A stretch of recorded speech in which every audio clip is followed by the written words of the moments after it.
stade, je monte au stade, je monte au stade voir mon équipe jouer. Je monte au stade, je monte au stade, je monte au stade voir Nice gagner. Le vendredi et aussi le samedi, c'est en fin d'après-midi à la fin de la journée. Fin de semaine, j'ai fini de travailler. Je monterai pour me régaler. Je monte au stade, je monte au stade, je monte au stade voir mon équipe jouer.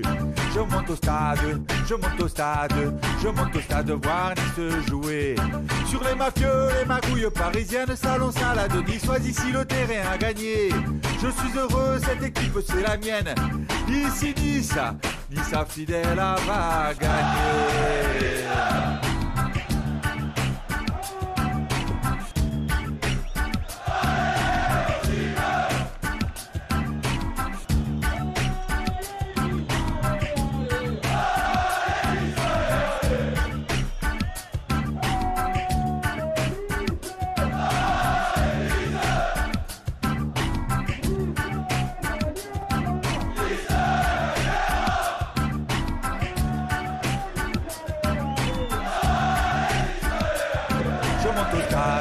Je monte au stade, je monte au stade voir mon équipe jouer. Je monte au stade, je monte au stade, je monte au stade voir Nice gagner. Le vendredi et aussi le samedi, c'est en fin d'après-midi à la fin de la journée. Fin de semaine, j'ai fini de travailler. Je monterai pour me régaler. Je monte au stade, je monte au stade, je monte au stade voir mon équipe jouer. Je monte au stade, je monte au stade, je monte au stade voir Nice gagner. Sur les mafieux, les magouilles parisiennes, salon salade niçoise, ici le terrain a gagné. Je suis heureux, cette équipe c'est la mienne. Ici Nice, Nice fidèle va gagner. Car je monte au stade, je monte au stade, je monte au stade voir mon équipe jouer. Je monte au stade, je monte au stade, je monte au stade voir Nice gagner. Je monte au stade, je monte au stade, je monte au stade voir mon équipe jouer. Je monte au stade, je monte au stade, je monte au stade voir Nice gagner.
Le micro. Pardon. Je mets le micro, c'est bon, je suis là, excusez-moi. Bonsoir, bienvenue dans le Club Pancho, deuxième émission aujourd'hui. On va parler du match qui a eu lieu hier après-midi, Lille-Nice. Pour m'accompagner ce soir, je serai donc avec Alric. Salut Alric. Alric. Merci à toi d'être venu. Obi-Wan aussi qui est là. Bonsoir Obi-Wan. Et pour représenter les dogs, Erwan m'a confié qu'il avait une légère gueule de bois depuis hier. Erwan, comment ça va Erwan ?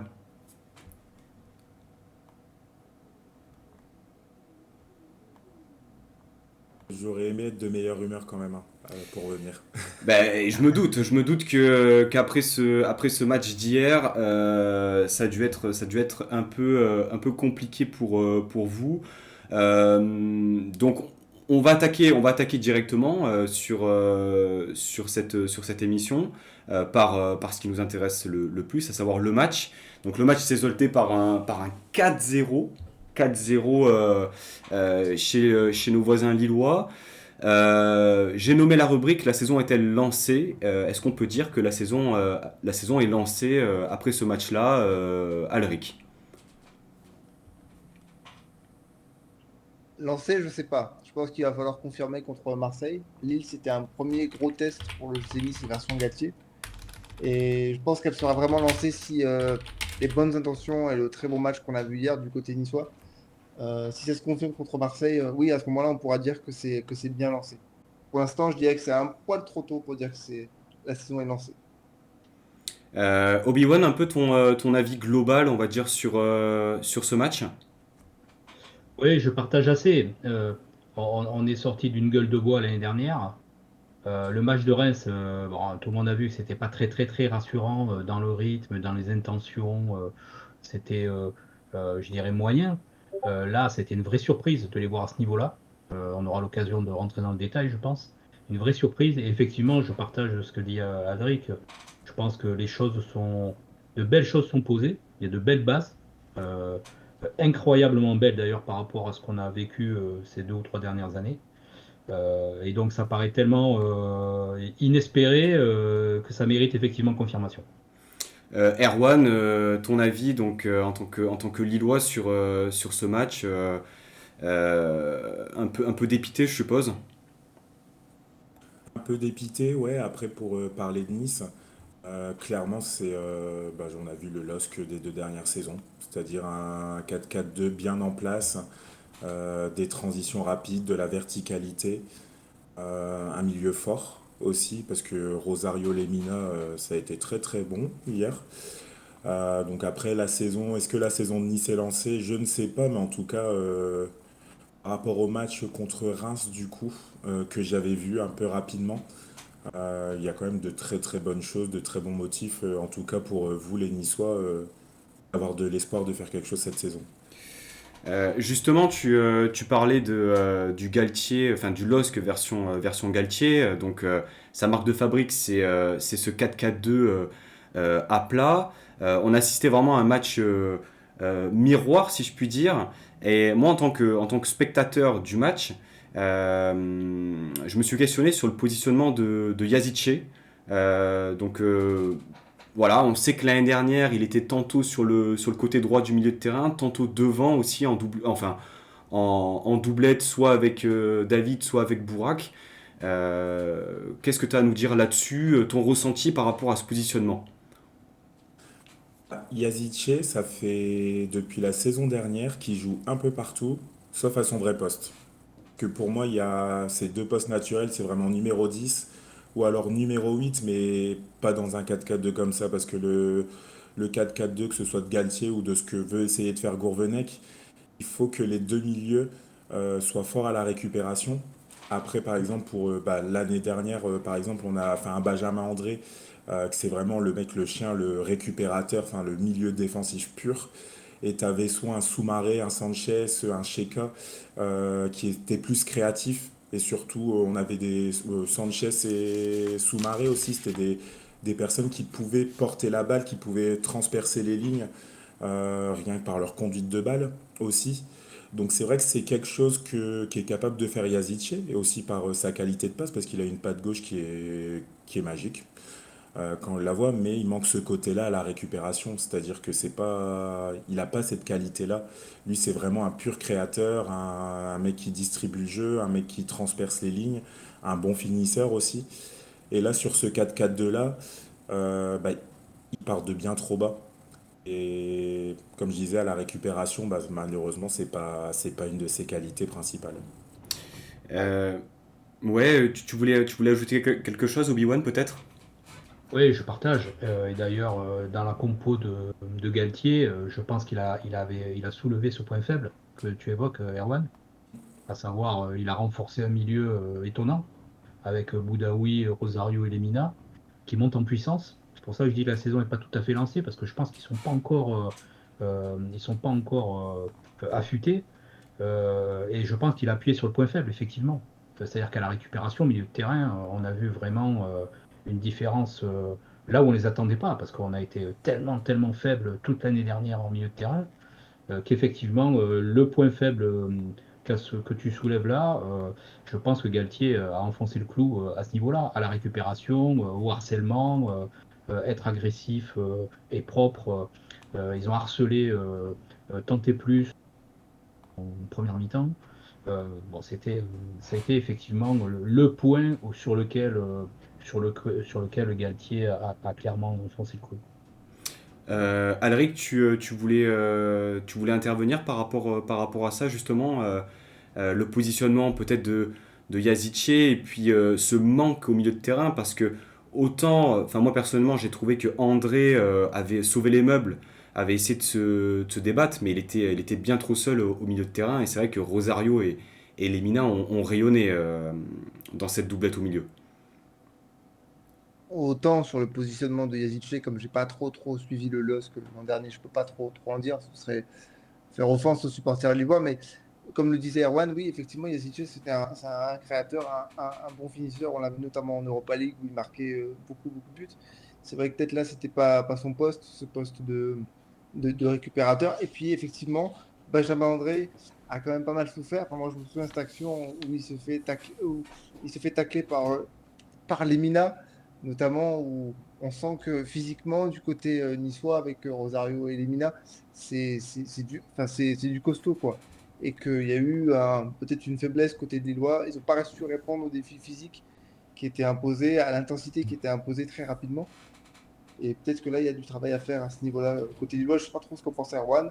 Mais ouais, effectivement, dès qu'il y a eu de l'intensité, dès qu'on a commencé à mettre un peu des coups, à sortir des gros tacles, très vite, on a vu les Lillois un peu pris à la gorge et ils n'ont pas su répondre. Et donc, ça a donné 5 minutes totalement irréelles Hmm. où il y a 2-0 très rapidement, quoi. Non, je partage hein, ce que tu dis, Alric. Je pense aussi que côté Lillois, ben, justement, beaucoup annonçaient une braderie de Lille. Au final, on a perdu trois joueurs, dont vraiment, enfin, Maignan qui était vraiment titulaire indiscutable.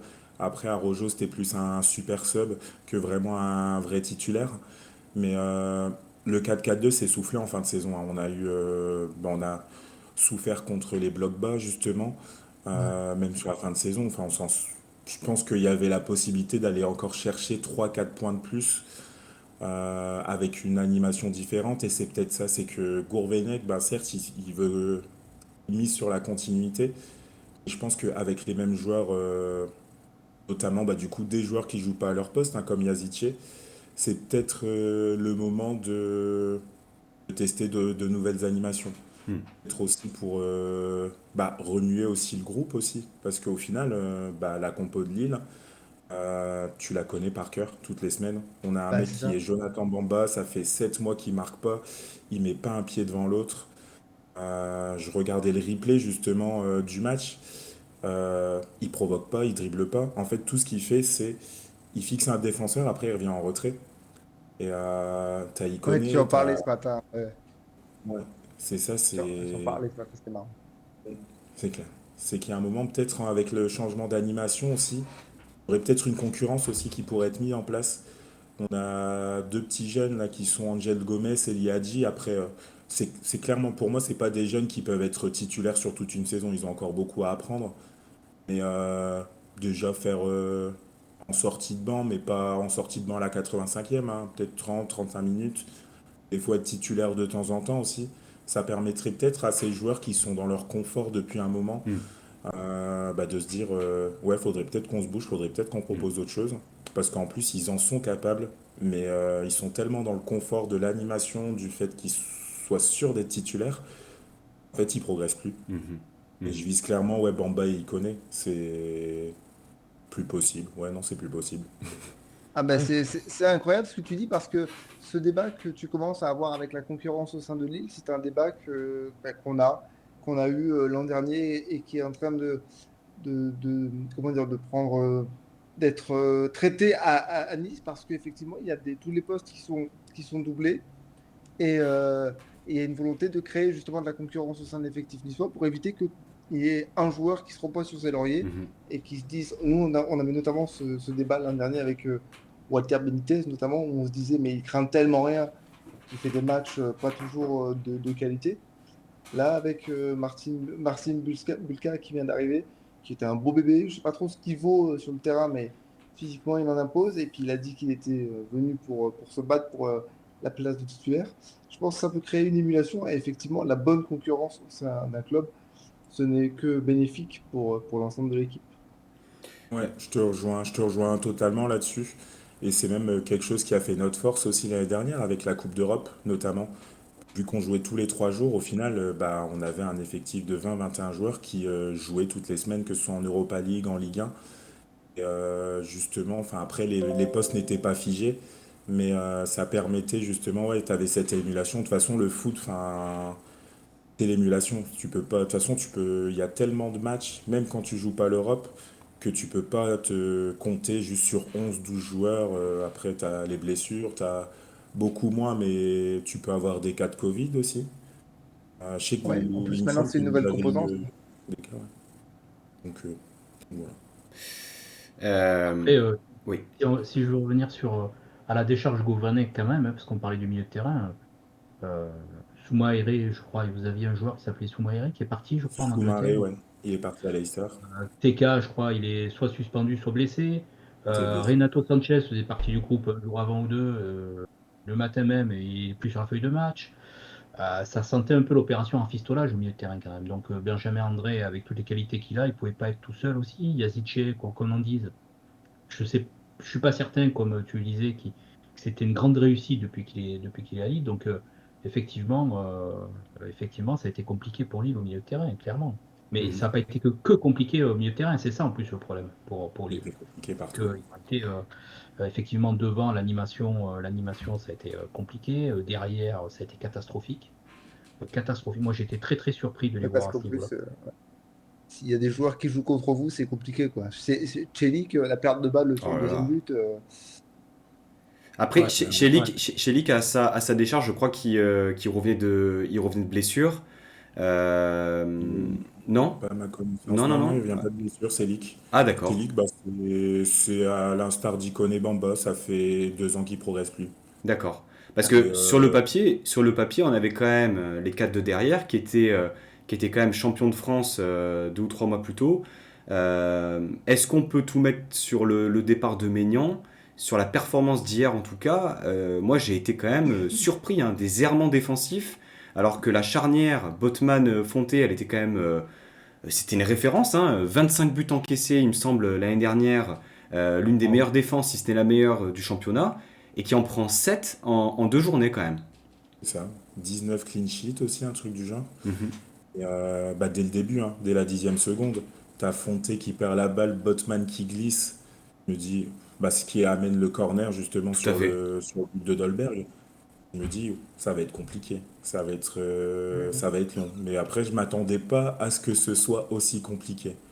Ah ben, je pense on a été les premiers surpris aussi, hein. Il fallait pas arriver en retard sur le match. Euh, Maintenant, plus une question, un sujet plus tourné sur le gym. J'ai noté détermination, intensité, personnalité par rapport au match. On a vu des guerriers. On a vu des guerriers. Je ne sais pas ce que vous en avez pensé, mais moi, en tout cas, l'image qui me reste, c'est Dante à la 87e qui va contrer une frappe de Burak Yılmaz alors qu'il y a 4-0 et que le match il est fini. Et d'un point ravageur qui se tourne vers sa défense, qui dit les gars on lâche pas. Moi ça m'a fait vraiment froid dans le dos, c'est-à-dire que je me suis dit waouh, là on tient quelque chose. Galtier a réussi quelque chose sur lequel, sur quelque chose que on avait perdu sur les dernières années quoi. Sur les dernières années, je sais pas si je peux me Bah, permettre, parce que Dante, la dernière fois qu'on l'a vu, c'est il y a 270 jours. On gagne 3-0 à Angers, il revient, on fait 0-0 et on met 4-0. Donc, ce que je veux dire, c'est que sur les 3 derniers matchs de Dante, on ne prend pas de but. C'est quand même particulier. Après, intensité, ah tu oui, as, c'est tu as vrai en dit plus. quoi, Pancho? Tu as dit intensité, détermination. Personnalité. Ouais, personnalité, et je rajouterais tactique et un schéma d'organisation qui a été fabuleux, notamment encore une fois au milieu de terrain où ça coulissait. J'avais peur de retrouver Boudaoui, ailier droit, par exemple, comme l'année dernière quand Vieira le collait au bord de la touche. Non, on a vu un vrai quatrième milieu qui venait prendre le centre quand le jeu basculait d'un côté, et donc il n'était pas du tout ailier, c'était vraiment un troisième milieu récupérateur. Il faisait le piston, il couvrait les côtés, il venait faire le poids défensif et je dirais la masse défensive pour fermer les passes vers l'avant des Lillois. Et donc, effectivement, au niveau de l'animation, ça a été très compliqué parce il y avait deux blocs, deux lignes de quatre. Enfin, je me suis revu le match ce matin. Deux lignes de quatre, c'était très, très, très serré. Et il y a beaucoup de passes qui ont été récupérées comme ça. Donc, il y a eu une organisation tactique qui a été remarquable aussi, qui a été très, très bien menée. Mhm.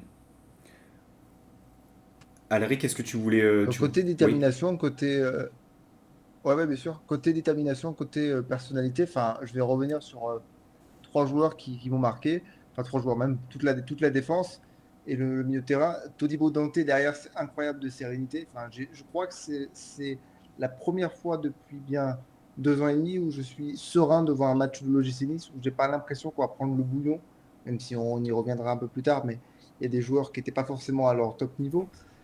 Rosario Limina, c'est incroyable de puissance, c'est incroyable de sérénité. Enfin, c'est la première fois, je crois, qu'on voit des joueurs qui font des aussi gros tacles sans faire trop de fautes. Parce que, par exemple, Schneiderlin, qui faisait énormément de tacles assez violents l'année dernière, prenait beaucoup de cartons. Et là, oui, il y a eu des fautes qui ont été sifflées contre nous, mais malgré tout, ça n'a pas empêché les joueurs de mettre de l'engagement physique. Mhm. Après, j'ai adoré Dolberg qui retrouve son niveau, qui marque des buts, qui participe au jeu, qui redescend chercher les ballons. J'ai vu des actions où il redescendait plus bas que le rond central pour aller chercher le ballon dans les pieds de l'attaquant adverse. C'était des choses qu'on n'avait pas vues, effectivement. On sent que les joueurs sont concernés, on sent que la concurrence fait du bien, on sent que Galtier a apporté un supplément d'âme que l'équipe n'avait pas, notamment parce que je pense que le discours des dirigeants ne suivait pas. Quand on Mhm. parlait de saison de transition, que l'équipe était jeune, que c'est pas grave, on verra l'année prochaine. Tout de suite, Galtier, quand il est arrivé, il a dit ça, je veux pas. C'est impossible de parler comme ça, surtout avec une équipe qui est jeune, parce qu'en fait, ça la déresponsabilise.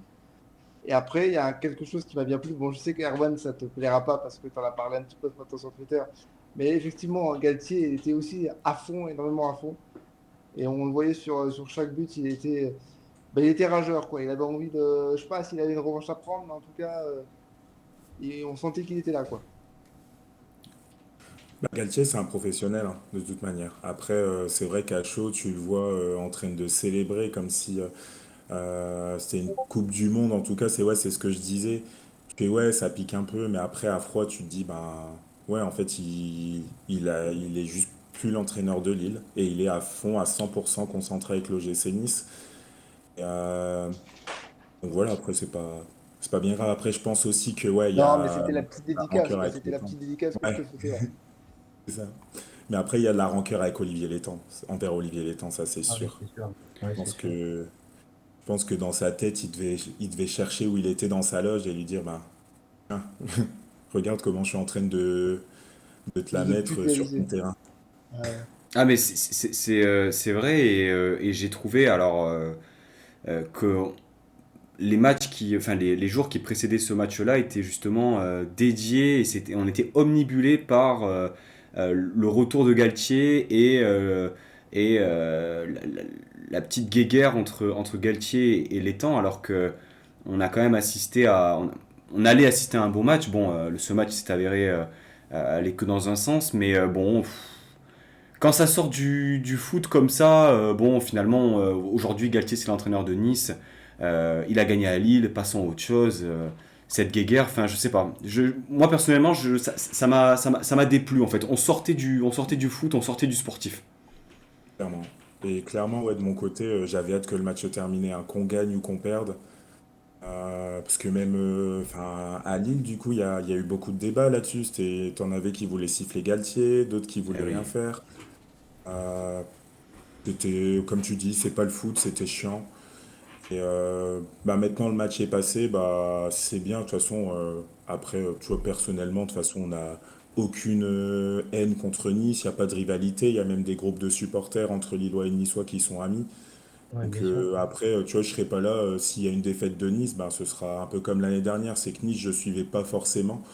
Mais tu vois, ça va pas être ah bah tiens, Galtier, t'as perdu. Non, après maintenant, il a fait son taf à Lille et il a fait un super taf. Parce que enfin, être champion de France quand t'as le PSG Qatari dont l'effectif vaut 3 fois le nôtre, c'est un truc, c'est colossal. Ça, personne pourra lui retirer. Donc après, s'il fait la même chose, c'est vous. En tout cas, ouais, je serais super content pour vous. En tout cas, ce serait mérité. Donc pas de rancœur. Et maintenant, c'est terminé. Ça, c'est cool. Mhm. Eh bien, ce que je vous propose, c'est on passe plus en détail sur les performances des joueurs. Euh, donc, voilà, moi j'ai noté direct Cash, Gouiri MVP de ce match. Qu'est-ce que vous en pensez, messieurs? Je suis d'accord. Une passe décisive, on va dire deux buts, parce que je considère que le cinquième est valable. Il y a pas hors-jeu, ou alors ça se joue à une pointure de chaussure, je sais pas, mais ouais, un but et demi et une passe décisive, plus une grosse activité. Le premier but, c'est Dolberg qui le marque, mais la première parade que fait Léo Jardim, c'est sur une frappe de Gouiri. Après, je trouvais physiquement qu'il avait pris un peu de. Je trouvais que physiquement, il avait un peu évolué, Mhm. qu'il avait pris un peu de masse, et je l'ai trouvé puissant. Il est resté sur ses appuis. Il est un peu rentré dans les défenseurs. Et oui, effectivement, il a une grosse activité par rapport à Dolberg qui lui est resté principalement bien devant. Et ouais, je pense qu'il est un grand artisan de la victoire de Nice. Donc ouais, sans souci, homme de match pour moi. Obi-Wan par rapport aux Ouais, performances ouais, je individuelles. partage. Ouais, je partage. Franchement, j'étais un tout petit peu inquiet après le match de Reims, forcément, par rapport, comparativement à son début de saison l'année dernière, où il a mis un doublé contre Lens au premier match. J'étais un tout petit peu inquiet. Mais là, il a été extraordinaire. Et la doublette avec Dolberg. Enfin, je pense que. Puis Dolberg qui commence à mettre le pied, qui fait des replis défensifs sérieux, qui a mis beaucoup d'impact, beaucoup de physique aussi, qui marque un but, qui est à l'origine du penalty, qui laisse à Gouiri d'ailleurs. Euh, enfin, qui laisse, en tout cas, il l'a tiré l'année dernière, quand c'était le tireur numéro 1 l'année dernière, hein, quand il jouait. Euh, je trouve que la doublette a été excellente avec Gouiri. Il part sur des bases, encore une fois, Mm. qui sont intéressantes, avec un repositionnement, hein, parce que là aussi, dans dans le schéma de Galtier, j'ai l'impression que Gouiri a un rôle et va avoir des responsabilités encore plus élevées ce qu'il avait l'année dernière. Il va tourner autour de Dolberg, de ce que j'ai vu plutôt hier, et c'est plutôt très intéressant. Mhm. Alric, Ils avaient hâte de jouer ouais. ensemble, en tout cas. Ils avaient Ouais, hâte ouais, de c'est jouer ça. ensemble, Gouiri et Dolberg. Ils avaient hâte de créer une alchimie. J'ai l'impression que ça, pour le coup, ça a bien commencé à prendre. Je suis curieux, encore une fois, ça demande toujours confirmation. Parce que, comme j'ai dit hier après le match, bon, ben, on profite de cette victoire 4-0. Mais ce n'est que la vérité d'un match. S'il faut, la semaine prochaine contre Marseille, c'est un tout autre visage qu'on verra. Je ne l'espère pas. Mais voilà, ça demande encore confirmation. On ne peut pas encore dire que tout est lancé, que tout est réglé, parce qu'il y a des flops, malheureusement, dans ce match. Eh ben, justement, alors, avant de vous lancer sur les flops, un petit mot. Alors, Gouiri, c'est sûr que sur ce match-là, on est tous d'accord pour dire qu'il a fait un match incroyable. Mais Alric, on en parlait juste avant l'émission. Moi, j'aimerais quand même mettre en avant la performance d'un joueur qui est arrivé, on va pas dire dans l'anonymat, parce que le mercato du gym, c'est difficile de ne pas faire, de ne pas passer outre. Mais c'est Melvin Barr. Ouais. Melvin Barr, Ouais. il a fait un match pour moi excellent. Il a été sobre, il a été dur sur l'homme. Il a fait une très belle performance. Moi, alors au début, j'étais un peu étonné de le voir titulaire, mais il apporte quand même de bien meilleures garanties, je trouve, que Camara défensivement.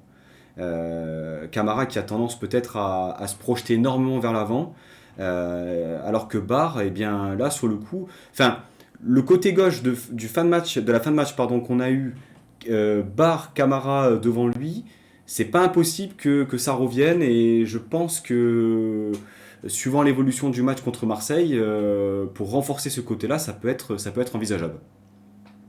Je sais pas si ce que vous en pensez. J'ai hâte que Alexis Claude Maurice revienne quand même, parce que moi, avoir Camara ailier, ça me pose problème. C'est pas son poste et le bricolage, je suis pas fan, hein. Ouais, Euh, après, c'était. Ouais. Après, c'était une option intéressante parce que ce qu'on avait constaté contre Reims, c'est que Camara et Kluivert avaient tendance un peu à se marcher dessus.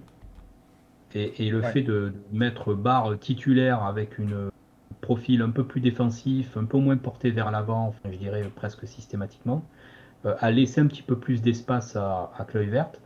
Alors bon, même si sur les choix offensifs de Kluivert, on peut être déçu, sur le travail collectif qu'il a apporté au collectif sur son côté gauche, j'ai trouvé ça très très intéressant aussi, avec beaucoup de repositionnement, beaucoup de travail défensif, alors qu'il disait lui-même qu'il n'était pas très fan de cette partie de sa fonction. J'ai trouvé qu'il avait fait le taf quand même. Et quand il va monter en puissance aussi avec un physique retrouvé, je pense que ça peut être intéressant. Mais en tout cas, effectivement, je partage Pancho, barre, belle première, travail sérieux, propre, pas de faute. Et donc ça va forcément booster Camara d'une façon ou d'une Mm. autre. Et en tout cas, d'avoir deux ailiers d'arrière gauche de métier, ça ne sera pas trop avec les années qu'on a connues à Nice sur les années précédentes. Ça rejoint ce que tu disais, Alric, par rapport à la concurrence et aux bienfaits du groupe que ça peut amener. C'est-à-dire que Camara, s'il est titulaire contre Marseille, il se doit de faire une grosse perf parce qu'il sait que derrière, le petit Melvin, il pousse, quoi. Donc Mais ça. complètement, complètement. Et surtout, ça le forcera à améliorer son jeu parce que quand il est arrivé l'année dernière, on a tous été un peu, comment dire, agréablement surpris de voir un ailier qui faisait une multiplication de courses, des replis défensifs, hop, un gros apport. Il courait vite vers l'avant, il revenait vite derrière. Et puis bon, c'était cool parce que ça faisait 2 ans qu'on n'avait pas d'arrière gauche. Oui, sauf qu'au fur et à mesure de la saison, on a vite compris que l'apport offensif, à part faire tout droit, c'était pas trop ça. Les centres, c'est vraiment un gros problème chez lui. Et donc effectivement, on se retrouve avec un petit gars qui peut-être offensivement n'est pas aussi entreprenant, mais ça me choque pas parce que c'est pas le même physique, c'est pas le même caractère, c'est pas les mêmes dispositions. Donc forcément, on n'a pas le même type de joueur. Mais voilà, défensivement, c'est plus stable. Il n'a pas eu froid aux yeux, c'est-à-dire qu'il n'a pas eu peur de rentrer un peu dans l'art de certains joueurs, comme tu le disais, dur sur l'homme. Effectivement, avoir deux latéraux gauche de bon niveau, bah, ça les oblige à bien travailler pour gagner leur place. Mm. Et forcément, Camara sera obligé d'élever son niveau de jeu pour gagner sa place. Parce que Melvin Barr, à mon avis, tout comme Marcin Bulka au niveau des gardiens, ils sont prêts à prendre la place si jamais il y a défaillance. Côté Lillois, Erwan, est-ce que tu as des joueurs que tu aimerais mettre en avant de manière plutôt positive ou négative? Alors, d'un point de vue négatif, tu peux mettre tous, hein, quasiment. Non, après, peut-être au niveau positif, enfin, en top, entre guillemets, je mettrais Timothy Weah, peut-être, mais parce que Timothy Weah, pour moi, c'est un joueur qui n'a pas le niveau pour jouer au LOSC. C'est un peu le mec qui est bon partout, mais excellent nulle part. Enfin, c'est un très bon coureur de fond. Pour moi, je pense qu'aux Jeux Olympiques, en termes de marathon, il pourrait péter les scores. Non, après, je taquine, mais quelque chose qu'on n'a pas assez vu hier, qu'on a vu que chez lui, c'est l'envie, la motivation. Et, tu vois, c'est pas suffisant, hein. Tu deviens pas un bon joueur de foot en ayant l'envie, la motivation. Mais ouais, en re-regardant le match ce midi, je me suis dit, ouais, s'ils avaient tous été comme ça, peut-être que ça aurait été moins pénible pour nous. Donc, ouais, je le mets en top, mais c'est par défaut, quoi. Mais après, il a rien à se reprocher pour le coup, contrairement aux 9-10 autres. Parce que, bon, après, d'un point de vue négatif, de toute façon, j'en mets un par ligne. José Fonte, catastrophique. Gouiri lui a fait la misère, tout simplement. C'est l'amour sans préliminaire, hein, comme dirait Omar.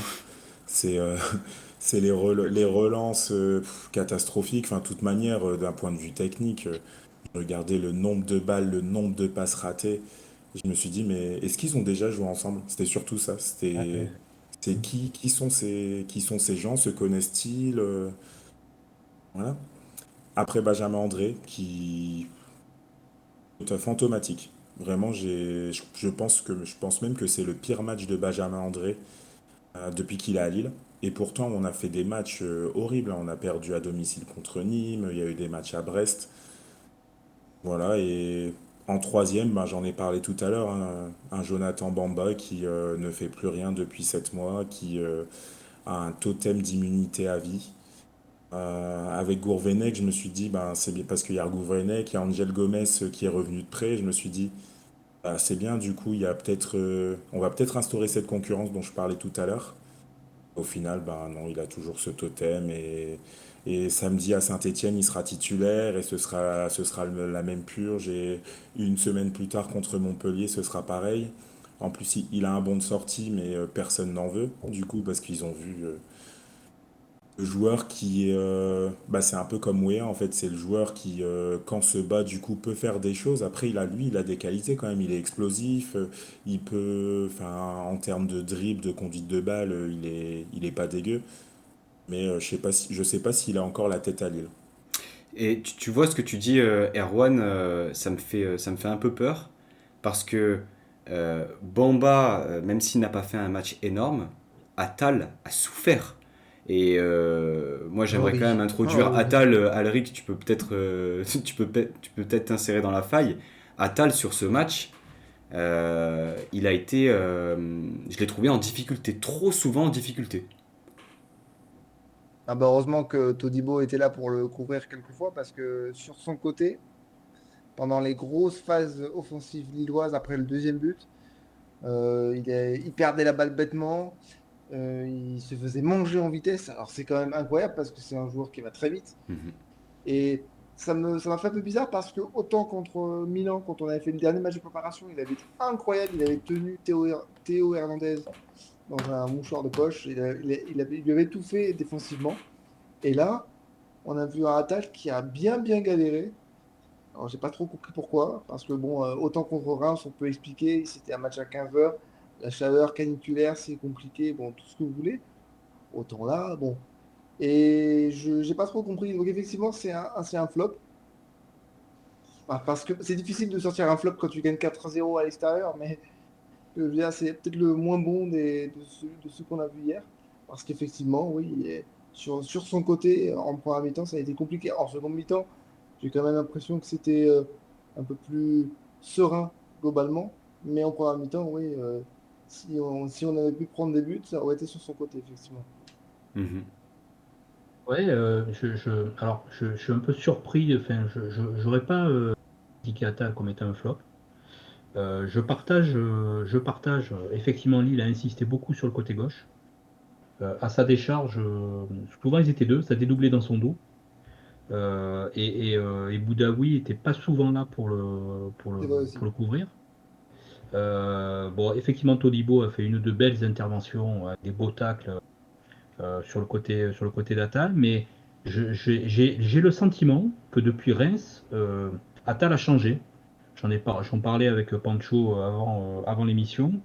Attal a changé, c'est-à-dire qu'il part plus bille en tête à faire des accélérations par match il s'est vraiment concentré, je trouve, sur des tâches défensives. Il est beaucoup plus mesuré dans ses attaques et je trouve que il faut pas oublier en première mi-temps, c'est lui qui est à l'origine du penalty au final, hein, parce que c'est lui qui centre sur la tête de Dolberg, qui a amené le penalty. Deuxième mi-temps, il y a deux, trois percées aussi qui sont plutôt intéressantes et c'est dommage que ça aille pas plus loin, en tout cas jusqu'à sa sortie. Je trouve qu'il s'est assagi.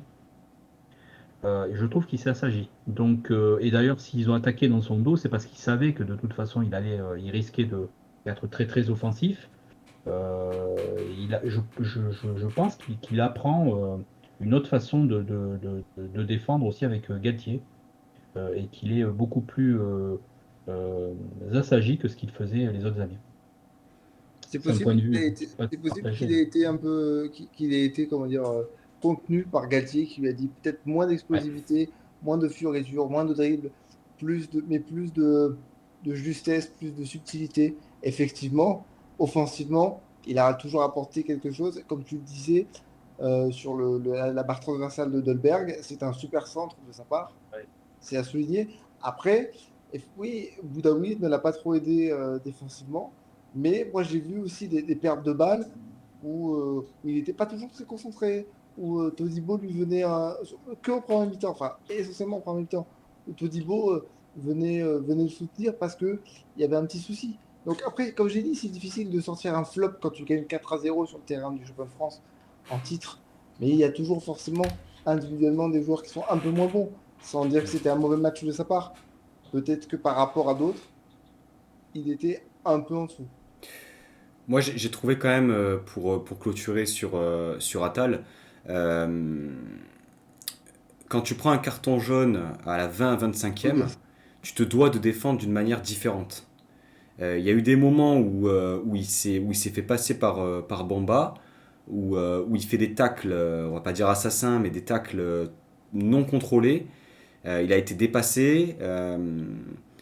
Il n'a pas adapté sa manière de défendre par rapport au fait d'avoir pris une biscotte juste avant. Et je pensais vraiment que l'Otomba allait rentrer à la mi-temps, pour le coup. Euh, voilà. Concernant Atal, est-ce que vous vouliez rajouter quelque chose, Erwan peut-être, un avis sur notre Youssef national? Moi, je l'ai pas. C'est vrai que s'il fallait ressortir quelqu'un du lot, c'est vrai que Atal, je l'ai pas trouvé flamboyant du coup. Et je me demandais, est-ce que c'était pas, enfin justement parce qu'il y a eu une époque justement où c'était quand même un sacré espoir où des personnes, enfin certains supporters disaient ouais signe au PSG et que ça paraissait pas, enfin je sais pas si le PSG a déjà eu un intérêt pour lui, mais ça paraissait pas du tout déconnant en tout cas. Est-ce que ces blessures, depuis ses blessures justement, je sais qu'il a été souvent blessé, est-ce que ça l'a pas mis en dedans un peu? Ouais, peut-être. Ah, c'est un joueur qui est très facilement blessé, malheureusement, qui peut louper un tiers de la saison, euh, voire plus. Parce que on parle souvent de son. Alors lui, il dit que non, mais on parle souvent de son hygiène de vie, qui est pas Ouais. toujours, on va dire, exemplaire. Lui dit que non, lui dit que c'est un faux argument, que souvent quand les joueurs sont blessés, c'est facile de critiquer l'hygiène de vie. Après, il va pas dire qu'il sort en boîte et qu'il fume la chicha, mais euh, disons que disons que oui, oui, le problème c'est que ses blessures l'aident pas. Après, je pense que comme il a fait une très bonne première saison, qu'il a un peu explosé aux yeux de l'Europe et que juste derrière il a été convoqué par l'équipe d'Algérie, qu'il a gagné la CAN Hmm. hein, dans la foulée. Je pense que malheureusement, quand on est jeune, qu'on fait une première saison, une première grosse saison en Europe et qu'on a un peu la réussite qui vient très très vite, ça a peut-être un peu fait gonfler sa tête. Donc il s'est peut-être vu un peu trop beau aussi pendant quelques temps. Ça lui a valu des remontrances, notamment de la part du sélectionneur algérien, Jamel Belmadi. Et là, je pense qu'avec Galtier, il va être obligé de se remettre un peu au niveau, déjà physiquement, mais aussi mentalement. C'est-à-dire comprendre qu'il n'est pas tout seul, que même s'il court vite, même s'il dribble bien, bah, il ne sera meilleur que s'il joue avec ses partenaires. Parce que oui, effectivement, il y a quelques fois où on le voyait prendre le ballon et faire un peu le héros, Hmm. partir un peu en croisade et se dire, bon, ben, si j'arrive à dribbler toute l'équipe, on marquera un but. Ouais, sauf que non, effectivement, le football, ça fonctionne pas comme ça. On est 11 sur le terrain. Donc peut-être que Galtier aura cette force, enfin cette faculté de pouvoir le remettre dans le droit chemin. Et si son physique le laisse tranquille, il peut faire une grande saison. Mais c'est vrai qu'il y a encore des choses à travailler de son côté. Messieurs, on va passer à la rubrique Mercato. Raph Momo nous dit à Lille, il faut recruter clairement un gardien, un défenseur droit et un ailier gauche. Erwan, est-ce que ces rumeurs vont un peu dans ce sens-là ou pas? Ouais, bah ça fait un mois qu'on est le FC Rumeur, hein. Il y a des rumeurs de partout, mais on n'en voit pas la couleur. En tout cas, oui, ça, ce qui est sûr, c'est que Jardim, on ne compte pas sur lui pour qu'il soit numéro un. Il y a la rumeur Ivo Gribic qui est très très insistante. Son agent a parlé justement. Ivo Gribic, c'est numéro 2 d'Oblak à l'Atlético. D'accord. Là, il y a un accord avec le joueur. Maintenant, il faut qu'il y ait un accord avec l'Atlético, mais on partirait sur un prêt, donc avec ou sans option d'achat. Ça, je ne sais pas. À voir. Après, je sais qu'on recherche un arrière droit, justement, parce que bah, t'as Zeki Seli qui progresse pas. T'as Jérémy Pied qui est un qui est un cadre du vestiaire, qui est un leader. Enfin, c'est le seul qui est venu voir les supporters à la fin du match. Mais malheureusement, bah, lui, c'est même plus un joueur de Ligue 1 quoi, sur le terrain. C'est toujours compliqué. Donc, ça parlait peut-être de Brandon Sopi Hmm. aussi, qui était une rumeur. Après, un ailier, bah, de toute façon, les temps disaient, hein, dès qu'il y a chaque départ devrait être remplacé. Donc, Araujo, qui est ailier, est parti. Il devrait y avoir une arrivée, mais il n'y a pas trop de rumeurs, à moins que j'ai loupé quelque chose. Là récemment aussi, c'est sur Bayo de Clermont.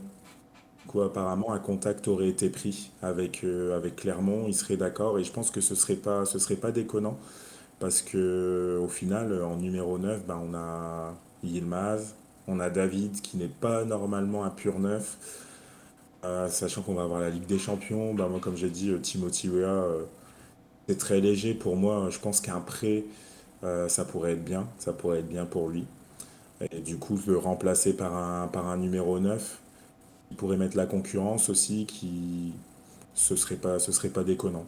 Mais à part ça, pas d'autres rumeurs, peut-être juste un truc à dire, surtout Burak Yilmaz ne le prenez pas, parce qu'on en a besoin. Je sais qu'il y a cette rumeur à Nice, C'est ce que j'allais donc te dire. C'est ce que j'allais te dire. Du coup, vous ne nous le laissez pas, du coup, vous préférez le c'est garder. ça. Mais non, il est nul, hein, il vous servira à rien. Le prenez Bah oui. pas. On l'a vu l'année dernière, on a vu l'année dernière, c'est compliqué, hein, l'année Ah dernière. ouais, non, c'est pas fou, hein, c'est pas un leader. En termes de frappe, c'est mou. Ouais, ouais, bah, ouais, ouais, bien sûr, bien sûr. C'est vrai que on parle beaucoup d'un numéro 9 à Nice. Les dernières nouvelles en date, on parle de Hudson Edouard, donc l'attaquant français du Celtic Glasgow. On parle aussi Andy Delors du MHSC. Votre avis, enfin, les Niçois, Alric et Obi-Wan, par rapport à ces deux pistes? Je Vas-y, serais, Obi-Wan. écoute, je serais assez tranché. Évidemment, des deux, d'abord, j'en connais qu'un plutôt bien, c'est Delors. Hudson Edouard, je connais beaucoup moins. Pour moi, je ne vois pas pourquoi Delors viendrait à Nice.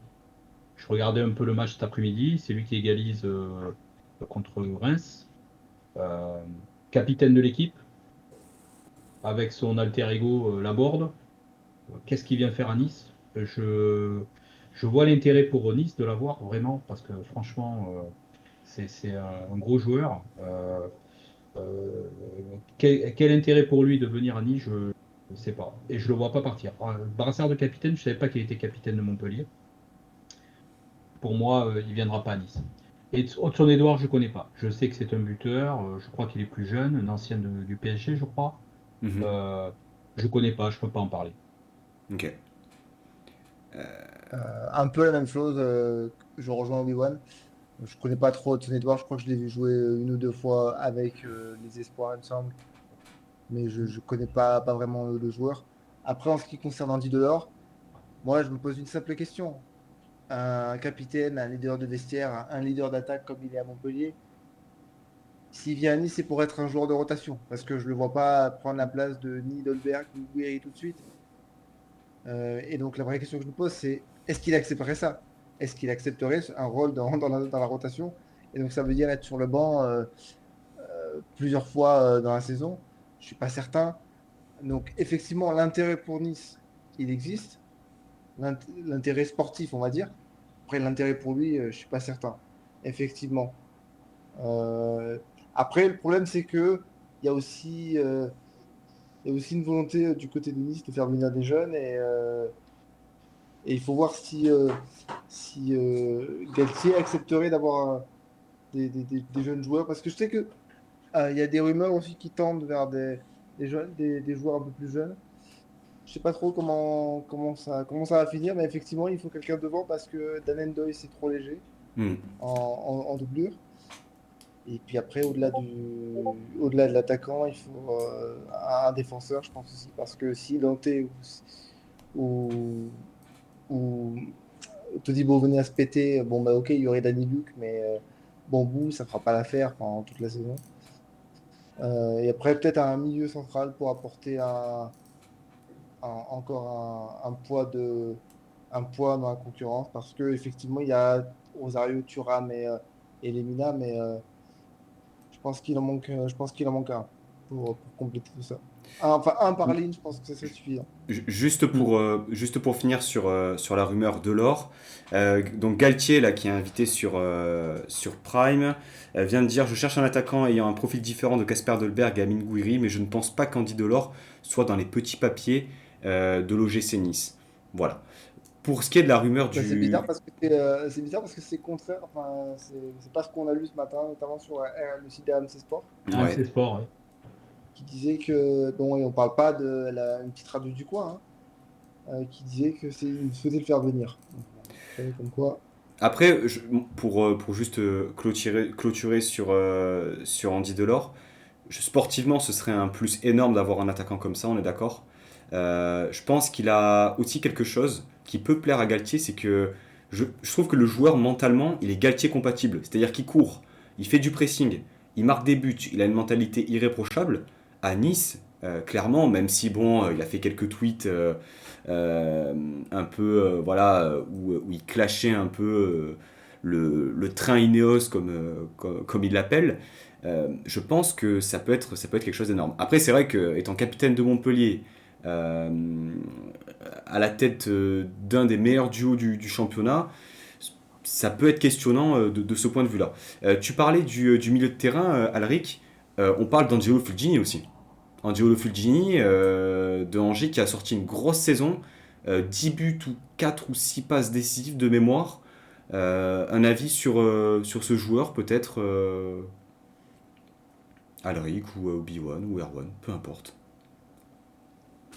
Fulgini vient encore de Oui, sortir un gros match aujourd'hui, hein, contre l'OL. ouais, ouais, apparemment, il a fait un gros match. Ouais.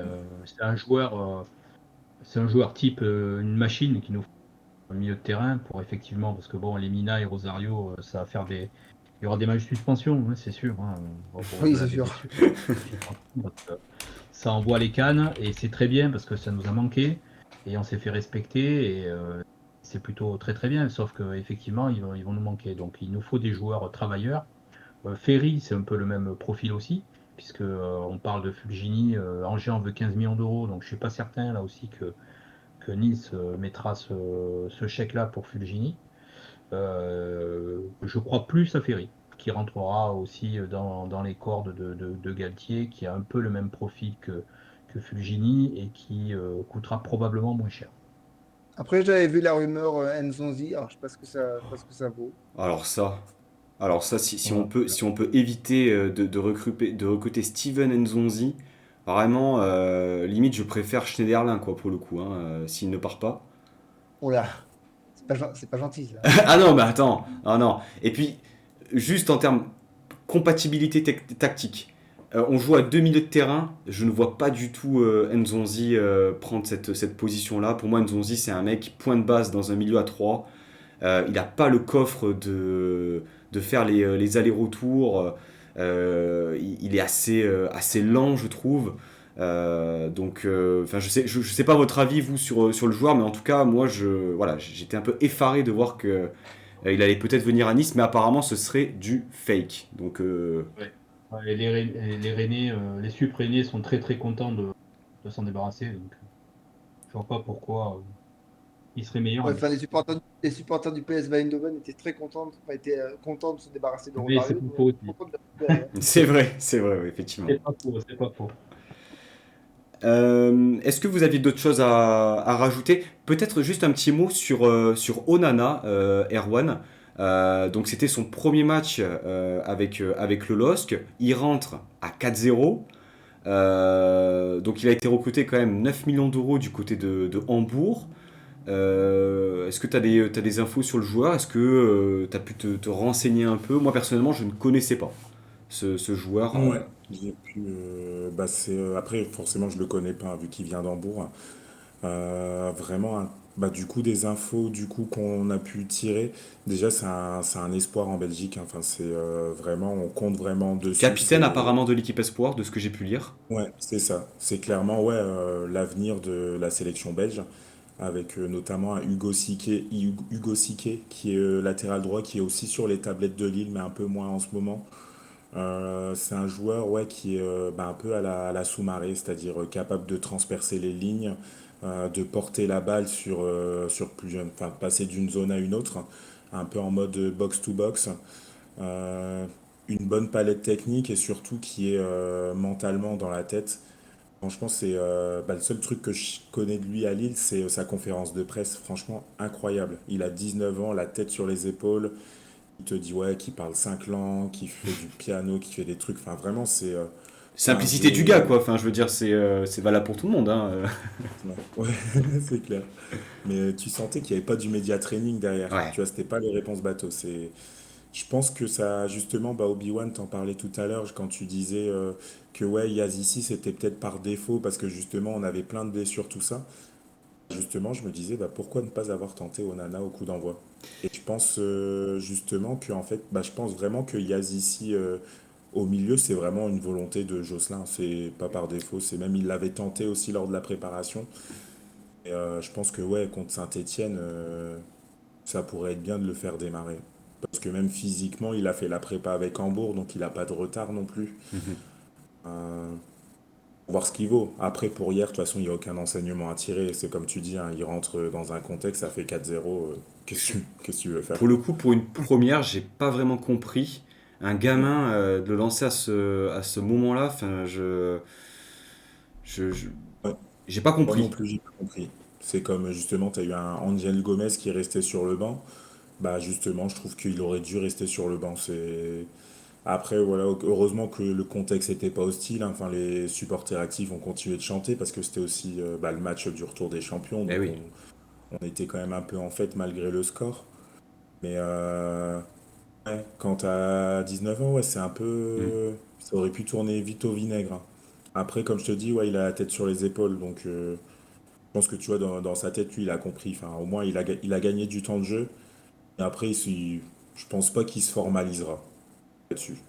Ok, ok, Je sais ok. pas si tu as vu ce matin Erwan en regardant le replay, mais quand on voit la rentrée de Onana, donc il y a le quatrième but de Dolberg, tout le monde qui célèbre, c'est bien. Et d'un seul coup, il y a un plan sur Jocelyn Gourvenec où il se retourne vers l'arbitre, le quatrième arbitre, il dit ouais, ouais, c'est bon, je confirme le changement. Et tu vois sa tête, elle est déconcertée. Et t'as Onana qui rentre et qui se dit donc là, je viens de rentrer, là, je rentre, on vient de prendre un quatrième but. Et donc là, je sais pas pourquoi, je sais pas ce que je fous là. Et Bah, c'est irréel comme situation. C'est irréel. après, bon, apparemment, de ce que tu peux dire, Erwan, il a l'air d'être solide, d'être droit dans ses bottes et ça va pas le cramer, du moins je l'espère pour vous. Mais ce genre de situation, pour une première, ça peut être extrêmement compromettant dans la carrière d'un joueur, hein. On néglige un peu ce genre de moment, mais Ah ouais, non, c'est clair, c'est même des fois pour ça qu'avec certains jeunes joueurs qui sont des purs talents, qui peuvent faire la différence, certains coachs justement leur laissent le temps de s'intégrer justement en douceur parce que ouais, si tu flambes, c'est génial. Par contre, si tu fais une disaster class, ça peut très vite eh te oui. plomber. Du coup, c'est un peu, ouais. Après, on parlera de Gourvenec plus tard, hein. Pour l'instant, je lui laisse le bénéfice du doute sur ce match. Je me dis qu'il peut se rattraper, mais ouais, ça, C'est que le j'ai pas deuxième trop. match. Ouais. C'est que le Ouais, c'est deuxième ça, match, c'est malgré pour ça, ouais. tout. Après, il y a quelques signaux qui me rassurent pas vraiment. Enfin, c'est plus ses réactions, justement, enfin, en fait, plus sa fermeté par rapport au groupe. C'est plus ça que le côté tactique. Que je me dis au bout d'un moment, si, enfin, on voit la conférence de presse d'après-match, je sais pas ce qu'il dit, mais ça faisait un peu, je vais caricaturer, hein, mais c'était bon, on a perdu parce que Nice était plus fort. C'est un peu ça. J'ai envie de dire, Non, mais en ça, vrai, c'est un peu ça. En ouais. vrai, c'est un peu C'est ça. Christophe Galtier. Il a un discours un peu fataliste. Bon, ben, on est déçus, on aurait voulu mieux faire, surtout parce que c'était le retour du supporter. Donc voilà, on a été pris à Mm. la gorge, on n'a pas su répondre. Oui, ben c'est bien, mais bon, quand même, tu viens de prendre 4-0, quoi. Ouais, c'est ça. Essaie C'est clair. de montrer que t'es pas content. Quand je pense que il y avait une rumeur Patrick Vieira du côté du LOSC, euh, ça me fait un peu penser à ces conférences de presse assez lunaires de Vieira. On va progresser, il nous faut du temps, etc., etc. Ah, mais surtout quand il dit qu'il avait vu des choses bien alors qu'on venait de prendre une tôle, quoi. Et ça, par contre, c'est un truc pour lequel vous allez vous régaler. Parce que, tu vois, enfin, du Gourvenet, du Vira, c'est le discours type du coach à la française, à remplan-plan, mais avec Galtier, enfin, le jour où vous allez perdre ou que vous allez vous prendre un bide, ben jamais il va se défiler. Jamais il va venir en conférence de presse, il va dire, bah ça a pas été, ça a pas été. Hein, ça, c'est quelque chose aussi que j'ai beaucoup aimé avec Christophe Galtier. C'est la transparence à tout niveau. Mhm. Et Bah c'est pour déjà, ça, on l'a des fois, senti un enfin, petit peu dans... Vas-y, excuse-moi. il disait, bah, des fois, après certaines défaites, ben, tu dis, ouais, t'as merdé, Galtier, ben, tu vois, tu lui en veux un peu. Mais après, il vient en conférence de presse, il fait, ouais, j'ai merdé, ouais, j'aurais peut-être dû faire un changement plus tôt, j'aurais peut-être dû faire ça.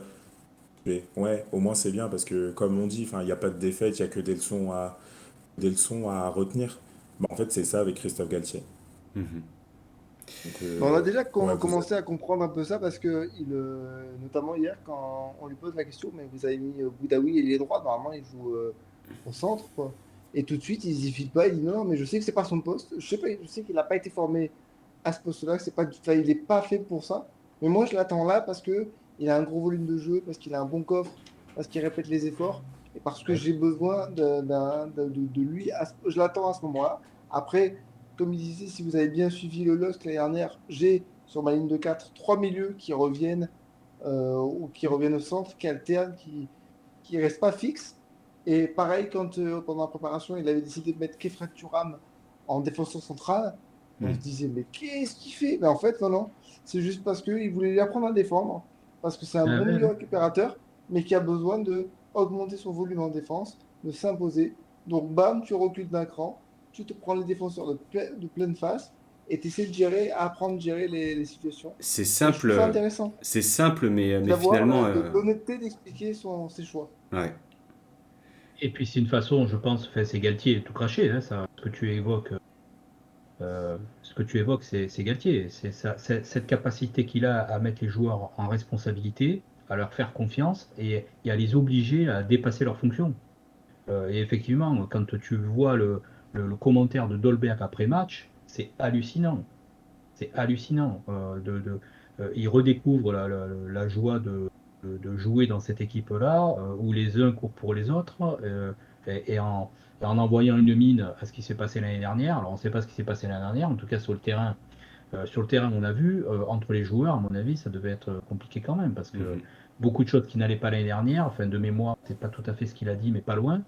Il redécouvre le plaisir de rejouer dans cette équipe-là, et on sentait qu'il avait vraiment la banane, quoi. Et j'espère que c'est un match qui va le convaincre de ne pas partir d'ici la fin du mercato, parce que je crains quand même qu'il reste encore 15 jours qu'il soit sollicité. Mhm. Je pense qu'il partira pas. Pas cette année. J'espère, j'espère. Je pense qu'il fera une année pleine et il claquera 25 buts. Il sera nommé meilleur buteur du championnat. On le revend 60 millions, on le revend 60 millions à je ne sais où en Angleterre. Et puis voilà quoi. Messieurs, parenthèse mercato fini. On va passer à l'aspect un peu plus ludique de l'émission, puisqu'il s'agit du quiz. Alors, comme je vous l'ai expliqué en off, 10 questions. 10 questions vont vous être posées. Des questions assez variées par rapport au match, par rapport aux confrontations entre Lille et Nice, des joueurs mêlant les deux clubs. Est-ce que vous êtes prêts? on est prêt. Allez, Mais Donc là, c'est une question sur le premier but de Kasper Dolberg qui a marqué après 57 secondes. Alors là, c'est plutôt destiné aux Niçois. C'est le but le plus rapide depuis quel but? Et quel buteur? Enfin, quel buteur, on va Eric dire. Botéac. Botéac à Toulouse, 32 secondes. Alors, il est attribué à qui là? J'ai l'impression qu'il y a les deux là qui. C'est Alric qui me semble, non? Un point Cadeau chacun, c'est Aldric. bon. Un, C'est lui un. qui a Non, tiré non, en un point premier. chacun. Ah, c'est fair play de la part, c'est fair play de la part d'Obi-Wan, mais on va le donner effectivement à Alric. Effectivement, donc lors de la saison 2012-2013, il y avait effectivement un but à la 32e seconde. Eric Botea qui a joué aussi au LOSC. Deuxième question. Il y avait sur la pelouse hier 2 joueurs possédant le numéro 19. Qui était-il? Liadji à Lille Et Kefren Turam, du coup. et. Ah ouais, Kefren Turam. Eh bien, je pense qu'on peut donner un point à Obi-Wan et un point à Alric là-dessus. Effectivement, Isaac Liadji, formé à l'Olympique de Marseille, Kefrem Thuram. Petite parenthèse sur Thuram, partant, pas partant. Est-ce que S'il y a un nouveau milieu de terrain qui vient, il part. Sinon, Ouais. je vois pas l'intérêt. ça le, Ouais. ça le mérite d'être clair. En tout cas, on va suivre ça attentivement. Question au sujet de Dante. Je vais vous demander les clubs qu'a fait Dante au cours de sa carrière, dans le désordre. Mönchengladbach. Mönchengladbach, c'est validé. Alors, Lille, Lille. Wolfsburg, Mönchengladbach, le Bayern de Munich, et c'est tout. Alors, tiens là. Et Nice, du coup, ouais. Et En Nice, Belgique aussi, mais je sais pas. Ah oui, Anderlecht en Belgique. Il en manque. Ah bon Il en manque 3. Puis il a joué au Brésil à Grêmio, non? Il a pas joué à Grêmio? Alors non, il a joué au Brésil, mais pas dans ce club-là. Alors j'avoue que c'est un peu compliqué hein, pour le club au Brésil. Mais il reste 2 clubs. 2 clubs belges. Ah, il y a pas le Standard. Il y a Standard, bien joué. Oui, moi je le disais.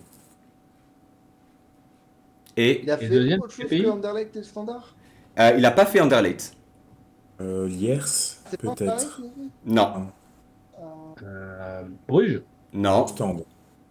non. Portrait. Pourtant, il y en avait 2. Hein. J'ai tenté parce qu'il y en avait 2. Charleroi. Charleroi, bien joué Erwan. Oui. Bien Ah joué. oui, Bien bien joué. joué. Et donc le club brésilien, est-ce que vous voulez peut-être vous tester par rapport à ça? Il y a un club brésilien où il a été formé avant de partir au LOSC. Le club de sa Botafogo. ville, je suppose. Mais... Aya. Ouais, Aya. Non. ouais, c'est ce que j'allais dire. Non, alors je m'excuse pour la prononciation du coup en brésilien, c'est le club de Juventude. Je sais pas si on Juventude. Ah, Juventus, ok. Juventude, ok. Voilà, je sais même plus.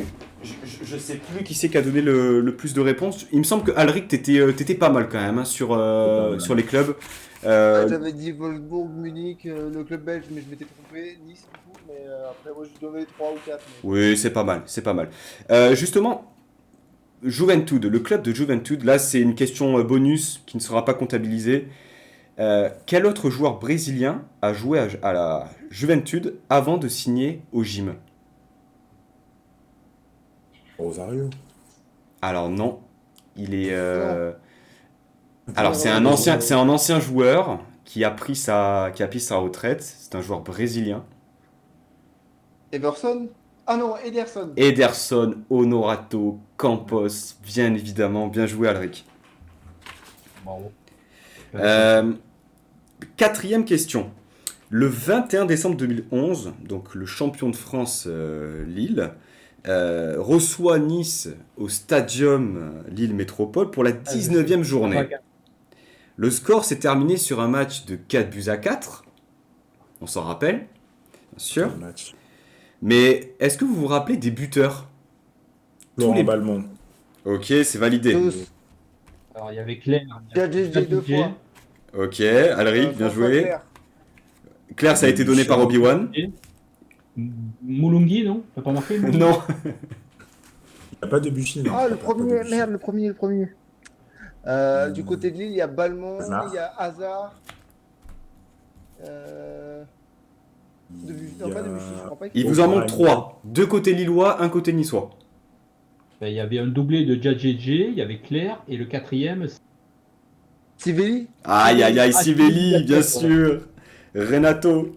Et du côté. Alors, attends. Du côté. En plus, j'ai revu les images il y a pas longtemps. Eden Hazard, du côté 1, Eden Hazard. Alors, côté lillois, je vous aide sur une nationalité. Il était anglais.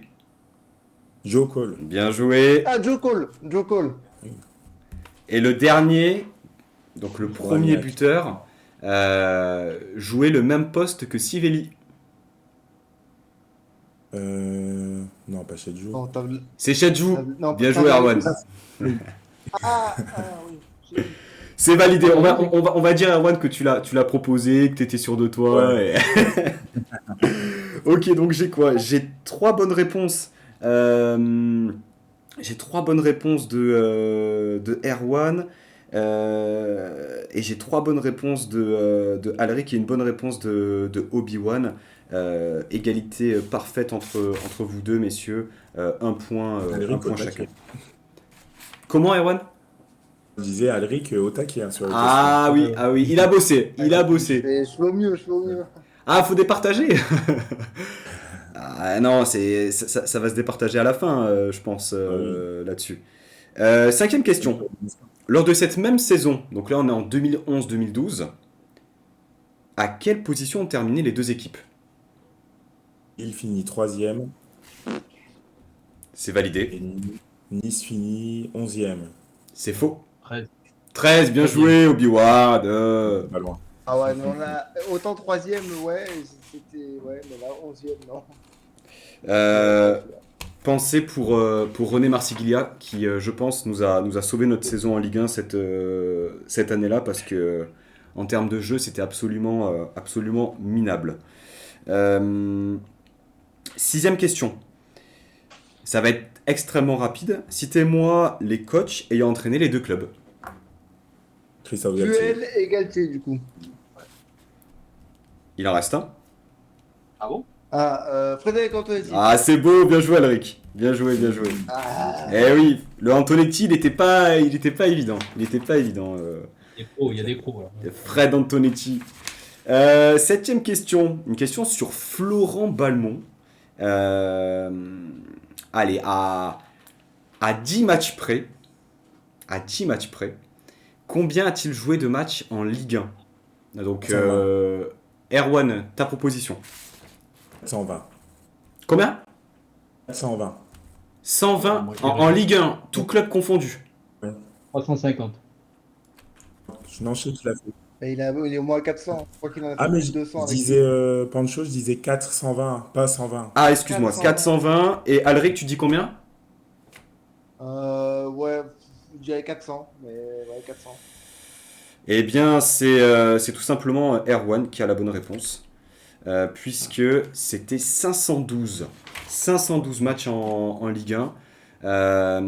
11 avec Lyon, 34 avec le TFC où il avait été prêté lors de la saison 2003-2004, 139 avec Nice, 253 avec Lille et 75 avec le DFCO. Toujours sur Florent Balmont. Combien de fois a-t-il gagné le championnat de France? Une fois. 1, 2. Quelle est ta proposition, Erwan? Je suis sûr il a été champion avec Lyon. Je sais pas pourquoi, je le sens. 2 fois. Ah, je Je dirais dirais 2 fois. plus que ça. Je dirais 3. Alric, Deux, tu hein. dis 2, Erwan, tu dis combien? Je dis 2 aussi. Je sens le piège. Et Obi-Wan dit 3. Ouais. Eh bien, c'est 3. C'est juste 3 en fait. Eh bien, 0. C'était qui? C'était Combien 3 Erwan là-dessus. C'est 3, donc 2 fois champion avec l'OL en 2002-2003 et en 2004-2005. Et une fois bien sûr avec le LOSC en 2010-2011, bien entendu. 9e question. On parlait tout à l'heure de Amadou Onana, donc, qui a fait sa première avec le LOSC.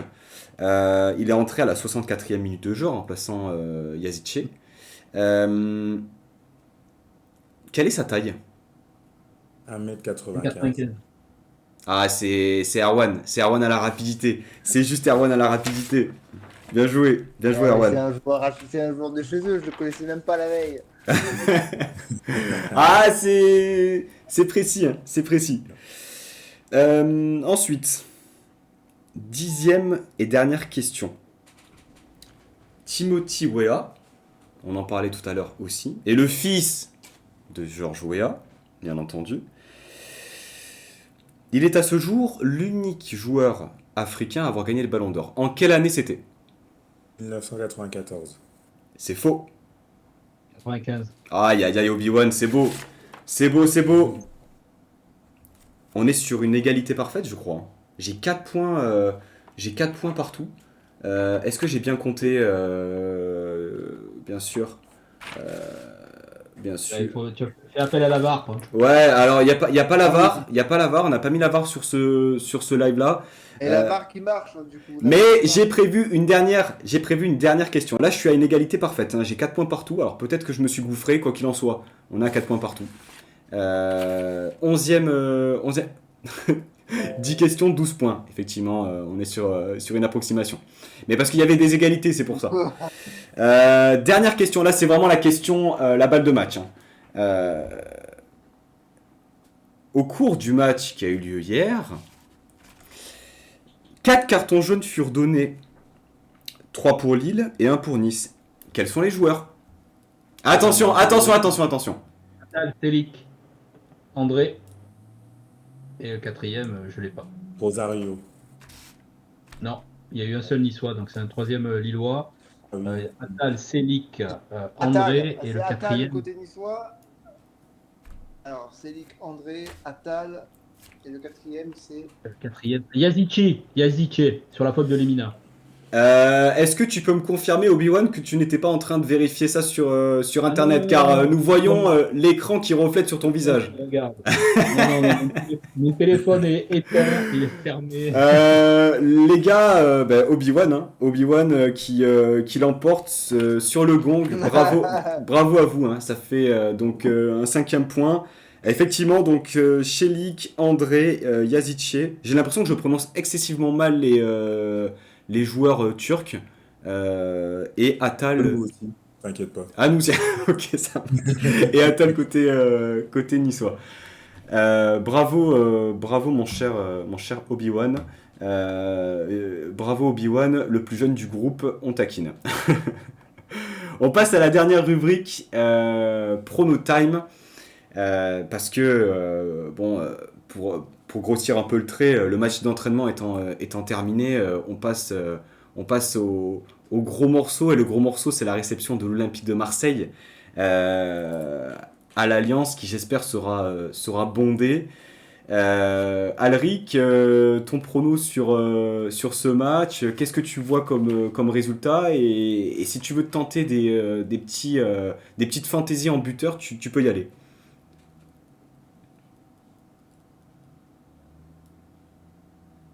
Alric. Eh bien, Obi-Wan peut-être? Ah, écoute, Vous m'entendez c'est bien parce que la boucle est bouclée. Tu demandais tout à l'heure, est-ce que la saison de Nice est lancée? Je pense qu'hier, on a eu un premier exemple de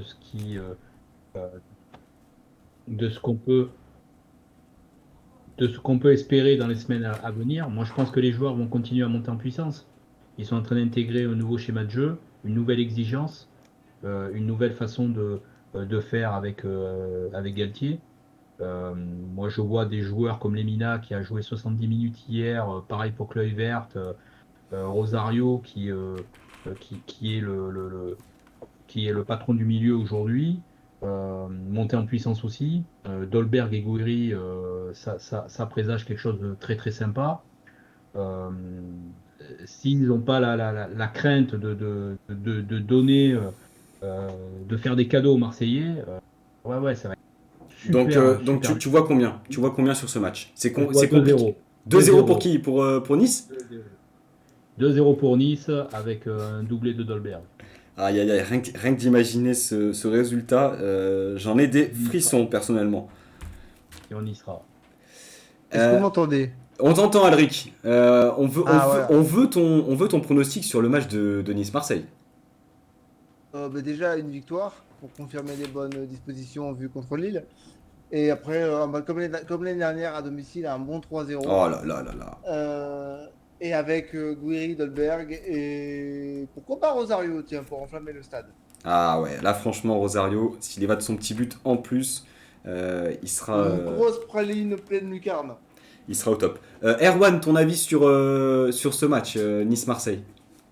Je pense que ça va être un match fou entre Sampaoli et Galtier. Je vois quand même Nice l'emporter sur un score de 3-2. Ok. Et, j'espère que Nice va gagner parce que Marseille, c'est pas possible pour moi. Euh, Avec une petite tête de Dante dans le temps additionnel pour faire exploser l'Alliance Riviera. Aïe, aïe, aïe, aïe, aïe, aïe. Ah, merci. Est-ce qu'on compte le nombre de cartons rouges aussi ou non pas? Parce qu'entre Galtier et Sampaoli, à mon avis, On Ah peut, oui, on peut ils vont en dire pronostiquer. Romain, Moi, hein, en tout c'est sûr. cas, sur les cartons rouges, je pense que Matteo Guendouzi, au milieu de terrain, au milieu de Lemina Rosario, je pense qu'il va y avoir de ça va faire de la braise hein, entre Ça va être très sympa, ouais. ces trois joueurs. Eh bien, moi, je et vois puis une les deux victoire. coachs qui sont des aboyeurs, Ouais, c'est vrai aussi, ouais. les deux coachs qui aboient comme ça va être rock'n'roll. Eh bien, moi, je vois une victoire étonnamment hein, de l'OGC Nice. Je vois une victoire 4-2. Euh, je sais pas, je pense qu'il va y avoir du jeu, il va y avoir des buts. Ça va être très ouvert. C'est vrai que l'année dernière, on les avait quand même. Enfin, le match était très, très bon, je pense le meilleur de la saison dernière. Je vois une victoire 4-2. Les buteurs, ça va être compliqué. Euh, on peut partir sur un but de Gouiri, un doublé de Dolberg et un petit but de Youssef Attal. Ça me ferait énormément plaisir. Euh, voilà là-dessus. Ensuite, le match de Lille. On va passer au match de Lille, cette fois-ci, qui se déplace du côté de Geoffroy Guichard. Erwan, sursaut d'orgueil, ou on sombre dans le néant côté lillois. Je suis sceptique. Je suis vraiment sceptique. En plus, je viens de voir Saint-Étienne jouer contre Lens. Il y a de la cohérence quand même au niveau tactique. Si défensivement on est comme on a été là hier, on va se prendre une pilule. Avec en plus, en termes au niveau offensif, en termes de finition, on n'est pas folichon, folichon. Et tu as un Étienne Green. On cherche un gardien justement. Enfin, c'est impossible, mais moi, je l'aurais bien récupéré à Lille. Mais je vois quand même un match nul, quand même un but partout. Ok, ok. Alric, ton avis de spécialiste du pronostic sur ce match Oula, entre la SSE et le LOSC? bah, étant donné que j'ai pas regardé Saint-Étienne jouer, je saurais pas quoi penser des Verts. Mais bon, j'aimerais bien que Lille lance un petit peu sa saison moi, ça me ferait bien plaisir que les Verts en prennent une petite là. Un petit 2-0 bien sec, histoire de rappeler que Lille est champion de France en titre quand même Eh oui, et qu'ils vont se battre C'est vrai. pour défendre leur chance. c'est vrai. Voilà. Donc tu vois combien, Alric, concrètement sur ce match? 2-0 pour Lille. D'accord, ok. Obi-Wan, Moi, je suis comme Aldric. J'aimerais bien que le LOSC lance sa saison. Je peux pas imaginer que ces mêmes joueurs qui ont été champions de France l'année dernière en écrasant le passage, et notamment le PSG, soit à ce niveau-là aujourd'hui. Et donc, à un moment donné, ça va décliquer. Je pense que Font et certains cadres vont faire parler la poudre dans les vestiaires. Et ouais, moi, je vois une victoire 2-0 à Saint-Etienne. Ils vont se reprendre. Ils vont ok. se reprendre. Il y a des bons gars. Je peux pas imaginer qu'en quelques semaines, tous se soient délités comme ça. Il y a un certain honneur à défendre, quoi. Et les Lillois, ils sont comme ça, ils se battent pour leur maillot. Et ce qu'on a vu hier, c'était une faute professionnelle, mais ils en font pas deux, c'est pas possible.